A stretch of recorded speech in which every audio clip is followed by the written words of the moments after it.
Kate Headley, one of the directors at the Clear Company. Welcome to this series of podcasts, Let's Be Clear. 2020 has exposed the opportunity for an inclusion explosion in the workplace, but are we really at risk of an exclusion epidemic as we've never known it?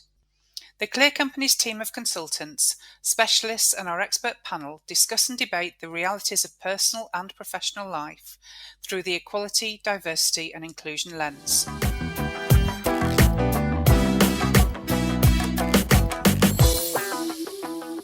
So let's be clear, after 14 weeks of lockdown, we're very familiar with the terms homeschooling and managing family life at home, particularly for those with a professional life layered on top.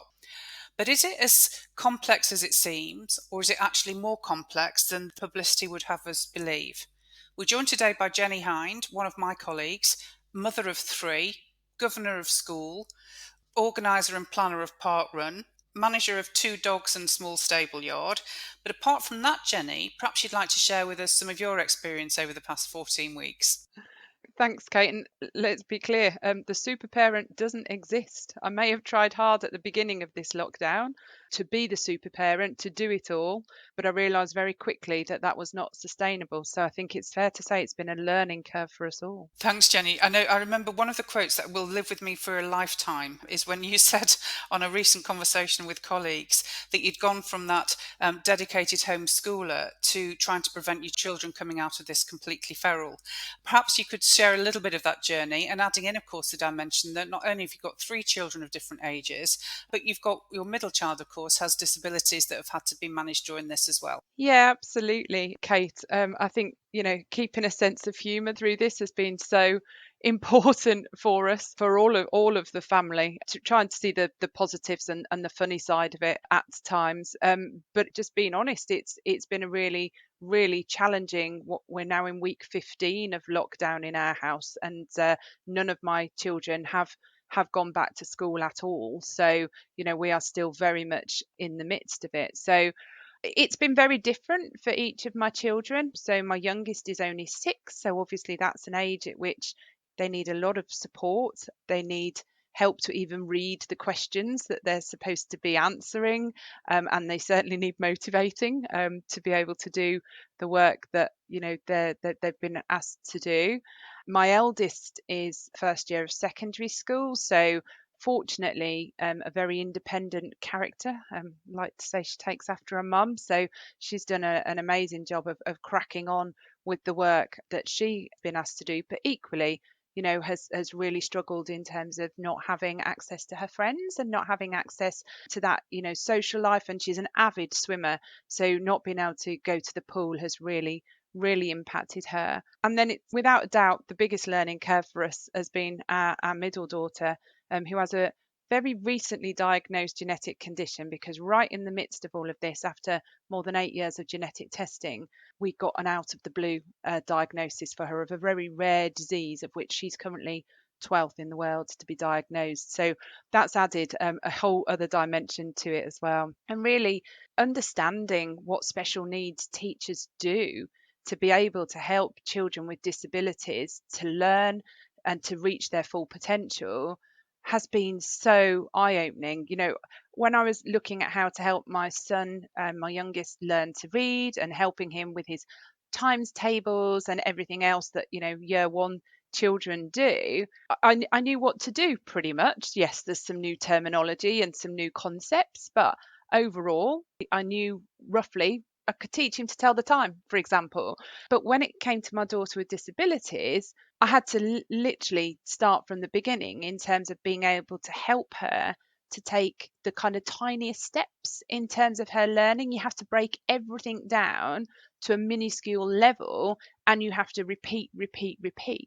But her capacity for learning is there. And so once we've got the hang of it, once we've listened to the school, taken their guidance, the amazing staff there, we have been able to make progress with her and to engage her as well, because that's one of the biggest challenges, is that her attention span is that of a young toddler.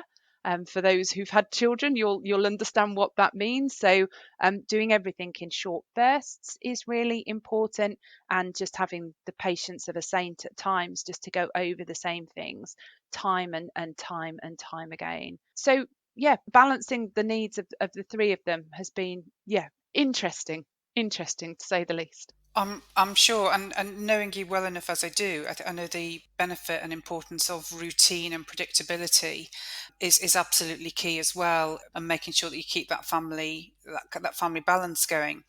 So, with the unpredictability of COVID that we've all felt, and we're all reacting, I would like to say daily, but I think at the moment it's by the hour, to the challenges that this ever changing situation throws at us. How have you managed to balance, family life and you as the adult couple in that forum having time together as well? I think that is where you need the sense of humour kicking in. So, yeah, routine, just to pick up on that point, routine is really important for my middle one. And so we have to be really structured. We have visual timetables that we have to stick to. And if we deviate from that for whatever reason, it can be a really, really challenging day for her. So we have to be very, very conscious of that. So it does mean that everything is kind of has to be pre-planned. We can't suddenly go, oh, do you know what? The weather's better than we expected. Let's go do something else outside. It doesn't work like that. So that does mean that we do have to be very structured and very organized. And I spend a good chunk of my weekend planning the next week in intricate detail so that we know exactly what's happening and when. In terms of time for me and my husband, it's that really bizarre conundrum where we're both at home all the time. Now, normally I travel quite a lot. He travels sometimes. He's certainly out Monday to Friday, whereas when I'm working from home, I'm at home a bit more. So we have this kind of, very fluid kind of situation about who's here at different times in normal times. So you would think, if you looked at this on paper, you'd go, well, you're both at home with the family. Surely you've got opportunities within there to spend lots of time together. But the reality is that we're constantly either dividing and conquering with each of the kids so that each of them gets some individual time, even just spending a bit of time doing some Lego with the youngest, or, playing a game with the eldest. That's so important to try and build in that one-to-one time with them. And then obviously with us working as well, at any point in time, really, during the day, and that includes the evenings and weekends, most of the time one of us is working. So most of the time we're either dividing and conquering or handing over one to the other, all of the time. So it isn't easy to find that time to spend together. But then I'd be lying if I said that it was in normal times as well, kind of outside of lockdown. It is obviously challenging, but the lack of obviously opportunities for childcare, and particularly for my middle one in terms of having her one-to-one support, that hasn't been possible at all during lockdown for a number of reasons. So yeah, it's limited, shall we say that? It's interesting listening to you there, Jenny, because as you know, me and my husband, we actually work in the same business, which is the Clear Company, and often I know what he's wearing because I see him on a team Zoom call, because actually we don't see each other from like 7 in the morning till 7 at night, so I can completely and utterly relate to that. And the routine and the planning is starting to bring a few things to light now, because I did recall after a week where I know how busy you were, because for our audience listening to us today, Jenny is running leadership programs for big global organizations and running the Clear Company, and doing lots of other incredible client delivery, not least of which of course is the recent race equality toolkit Jenny pioneered. And yet, at the end of a week like that, I see on Facebook that you're pitching tent in the pouring rain and the howling gales, roasting marshmallows with the family. So you're clearly structuring that in and saving a little bit of energy for that. In terms of, I looked at that and I honestly felt exhausted just watching it. Yeah, as I reached my third glass of wine on a Friday. But anyway, we we did try and have that conversation about, do you know what, the weather's not what the forecast said it was going to be. I mean, we live on a top of a hill in North Yorkshire. It's never predictable. So we did try and have the conversation about, maybe we do the camping another time. Would that work? But that was not landing whatsoever. No, we'd promised to put a tent up, so the tent was going up. So yeah, we were in 40-mile-per-hour winds, and yeah, and crazy rain at times. But do you know what? Again, we had fun, we had a laugh, and the marshmallows were lovely. So there we go. there you go. Thank you for sharing. So I know there's another dimension in your family which we mentioned right at the beginning, and I understand that as well as all of this that you're managing that we've talked about today, one of your two dogs, which are huge and gorgeous, by the way, listeners, had to have pretty serious surgery right at the beginning of lockdown with, PPE masks, going to the vets, etc. So how has that impacted on having to exercise a huge dog that can't walk? Yes, that was a real challenge right at the beginning of lockdown. So right in the first week, and obviously we're being incredibly cautious because of my daughter's medical condition. So it was quite scary to have to actually venture out in those very early days of lockdown when people weren't used to, nobody was used to wearing masks, nobody was used to, having no contact with people. The whole thing was just really, really surreal. And yeah, so the dog, who's called Lucy, managed to rupture her cruciate ligament, which needed urgent surgery because yeah, obviously it was going to cause her some major issues. So yeah, we had this bizarre scenario of reversing the car up to as near to the vet's door as possible, not getting out of the car, the vet then taking one of our pair of pride and joys out of the boot to go and keep her for more than 24 hours whilst doing the surgery. So that in itself was quite stressful for those who are animal lovers, who are dog lovers. You'll understand, it's difficult enough taking your pet to the vets for major surgery without even being able to enter with them and give them some comfort as part of that handover. And then obviously when she was delivered back to us, they did an amazing job, but she'd been quite distressed with them, which is understandable. We have her litter mate, so they're always together, so that in itself is a challenge for her, and she was quite upset about that. And then obviously she'd also had major surgery, and trying to keep her still, trying to make sure that she didn't try and chase her sister around the house, ensuring that the kids were obviously super gentle with her, on top of all of the kind of medications and things that we have to remember anyway on a day-to-day basis for family members. There was then the added, kind of making sure that you give them the right antibiotics, the right painkillers, that they've gone into the right dog's bowl with their food and all of that kind of stuff. It just added another huge level of complexity. And of course it meant for quite a while that we weren't able to walk them together either. So they were being walked separately because we had to build Lucy back up very, very gently once she was recovered. So that, it just added a whole other dimension. But one of the things that it did do for me, which was a great learning point for me, was that I started to get up early and walk Lucy on her own quietly and gently without anybody else around. And that's something I've actually continued doing all the way through lockdown. Is I get up an hour before the rest of the family and I take one of the dogs out on my own. And I can't tell you that peace and quiet, that headspace, that bit of the day that I can just have a clearer head has actually proven to be a real positive. So yeah, not all downside. I can relate to that. I think, and headspace is something that is one of the things that people are saying to us. I think all of the people are saying to us, the word that keeps coming through is relentless. And COVID being relentless. I can't compete on the dog story other than, trying to clip two one cocker, one Sprocker Spaniels. And actually, I think the more amusing element of that was seeing our 22-year-old daughter trying to clip my husband with the dog clippers. So it's not quite the same level, but I think we've all got our animal stories to share, which will come out over the next few months, I think. Jenny, thanks for sharing your experiences with us. Just for our listeners' perspective, what's been the highlight, the greatest joy, if you like, and then what's something that, no, you'd be glad to get out of it because that will go? It's a great question, actually, Kate. So I think the greatest joy for us is that we've established some new family traditions that we will hold on to way beyond this. So after dinner, every evening now, we do 15 to 20 minutes of family yoga, and we all do it together. All of the kids are engaging with it, they're enjoying it, and we have a load of fun with it. And so that's something that pre-lockdown we'd have never made the time for that. So I'm not suggesting we'll do it every day. If we ever kind of return to normal, it feels like a long journey at the moment, but I think we will always build that into our week at some point and have some regular yoga sessions as a family, because that has been really really lovely.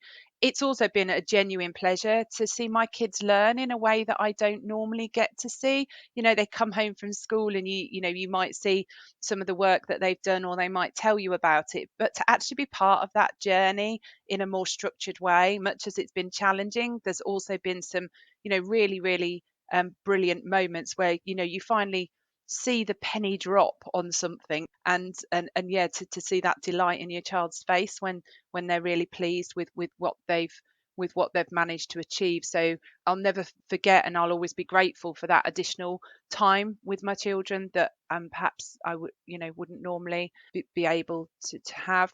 And I think just one very kind of pertinent one to my middle daughter is that some of the special needs groups that she used to attend where we used to live, and bearing in mind we moved 3 years ago to North Yorkshire, they have moved stuff to online. So she's actually been able to reconnect with a load of her old friends from her old school. She has an amazing memory, so she remembers them all. And we've had regular music sessions throughout the week. And on Friday evenings, we have Friday night disco. And that's been a highlight for the whole family. I can't tell you the fun we have doing the hokey cokey in front of a Zoom call. I mean, the people on the other end must think we're completely bonkers. But you know what? Again, it's just one of those moments in the week that we all look forward to and we all really enjoy, and it puts a smile on everyone's faces. So there's, there is absolutely plenty of upside and plenty of positives that we'll take away from this. And I've taken so many photos. It's, from that perspective, the memories will absolutely live on. I think the greatest challenge, without a doubt, has been, I kind of naively assumed when we first kind of went into lockdown that from a Clear Company perspective, maybe things would become a bit quieter. But in true Clear Company style, we decided that we were going to invest in this period. We wanted to help organisations in some of these really challenging times to come out the other end kind of still on that inclusion journey, taking the opportunity to advance that journey where they could. And so we've done so much in terms of investing in those free resources for organisations. And then obviously, as you mentioned, Kate, we've done so much work around creating some anti-racism resources for organisations. So on top of that, our clients have continued to progress their inclusion journeys. We have continued with that support. We've been doing a lot of virtual delivery. So actually, I think we've certainly been as busy, if not busier, than ever before. And I think most parents will talk about the guilt that you have when you're at work and you feel like you should be with your kids.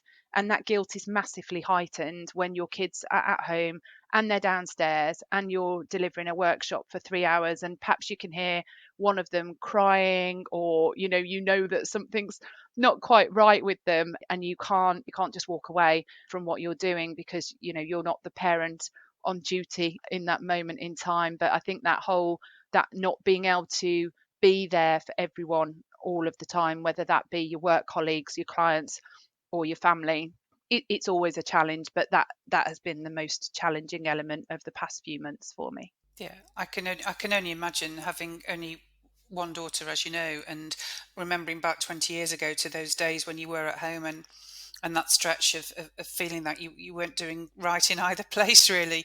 But it's been so interesting listening to you, Jenny. You speak so eloquently about the family that I don't know what our audience will feel, but I feel like I'm literally in your home listening to you and sharing those ups and those downs, those joys, and those intensely important family moments. So I think we can conclude with, let's be clear, lockdown and COVID-19 has been, a devastating global pandemic, but out of that, in true human spirit, we have regained our family life, some of our family values that were stretched to the point of no return, I think, for some people.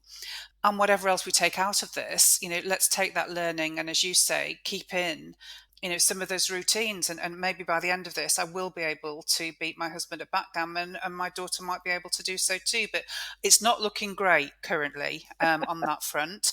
So we'll keep practicing. But thank you so much, Jenny, and your family, for sharing your experiences.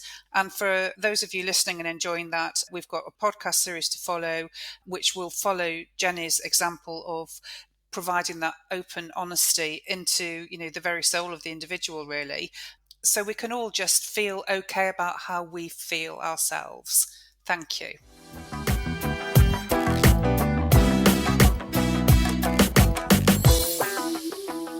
you for joining us on Let's Be Clear. Follow us on social media and subscribe to make sure you never miss a conversation. If you would like to discuss anything mentioned in this podcast further, please contact Let's Be Clear at theclearcompany.co.uk. Accessible versions of this podcast can be found on the Clear Company YouTube channel. See you next time, and thanks for joining us.